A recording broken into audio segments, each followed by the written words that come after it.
नमस्कार किसान साथियों, सभी किसान भाइयों का हमारी वीडियो पर स्वागत है। किसान साथियों, इस समय सभी किसान भाइयों की लगभग रोपाई हो चुकी है और साथियों सभी किसान भाइयों का एक संचय है कि हमें पहली खाद में किस प्रकार के उर्वरकों का इस्तेमाल करना चाहिए जिससे हमारी फसल रोग रहित रहे और बढ़िया तरीके से कल्ले करे।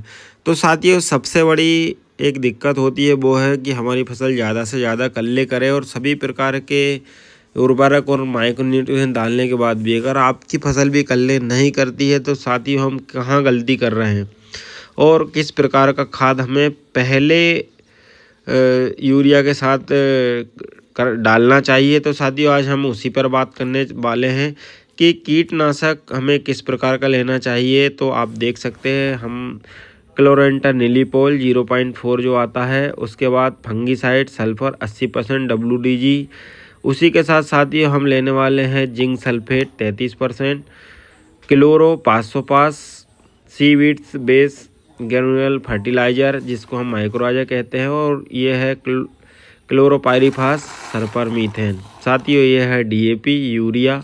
इस प्रकार का हमने जो बेस डोज बनाया है। तो साथियों अगर आप तक अपने हमारे चैनल सब्सक्राइब नहीं किया है तो हम सबसे पहले हमारे चैनल में सब्सक्राइब करें, लाइक करें, शेयर करें। साथियों जब हम पहले खाद का इस्तेमाल करते हैं ये वो अवस्था होती है साथियों, इसी समय रोग का भी सबसे ज़्यादा हमारी धान की फसल में अटैक रहता है, क्योंकि इसी समय जो पत्ता लपेट रोग है वो भी आता है, तना छेदक रोग भी आता है और बहुत सारे कीट पतंगे इसी अवस्था पर हमारी धान की फसलों में देखे जाते हैं, लग जाते हैं। तो साथियों सबसे पहले अगर हम बात करें तो हमें पहले डोज में 50 किलो DAP, उसी के साथ 25 किलो नाइट्रोजन मतलब यूरिया, और साथियों हम 4 किलो लेंगे कीटनाशक जो कि ट्राइकोनिलीप्रोल फटेरा वाला टेक्निकल है। साथ ही हम लेंगे 3 किलो सल्फ़र जो कि WDG फार्म में है, जो एक बहुत बढ़िया फंगीसाइड भी है। दूसरा साथियों अगर हम बात करें तो इसी के साथ लेने वाले हैं जिंक सल्फेट, जो कि इसका जिंक सल्फेट का हमारी धान की फसल में बहुत ज़्यादा ज़रूरत होती है साथियों, क्योंकि इसी अगर जिंक की आपकी फसल में कमी होती है तो आप देख सकते हैं खैरा रोग जैसा एक व्यवस्था बनती है, खैरा रोग आ जाता है जिंक की कमी से। तो इस प्रकार हमें जिंक भी लेना है साथियों।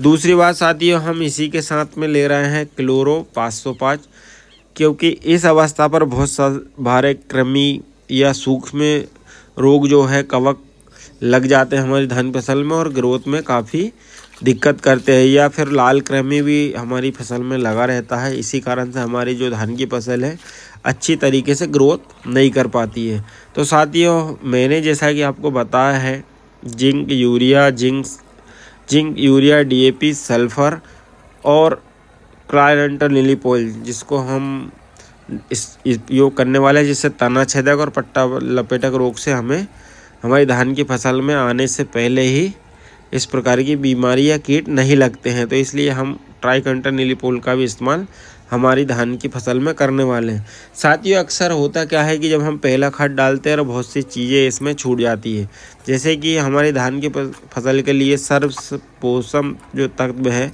वो NPK जो मुख्य पोषक तत्व हम इनको मान सकते हैं। वैसे तो 18 प्रकार के जो सूक्ष्म तत्व है हमारी धान की फसल के लिए रहते हैं, लेकिन जो मेन है वो 3 है, नाइट्रोजन, फास्फोरस और पोटास।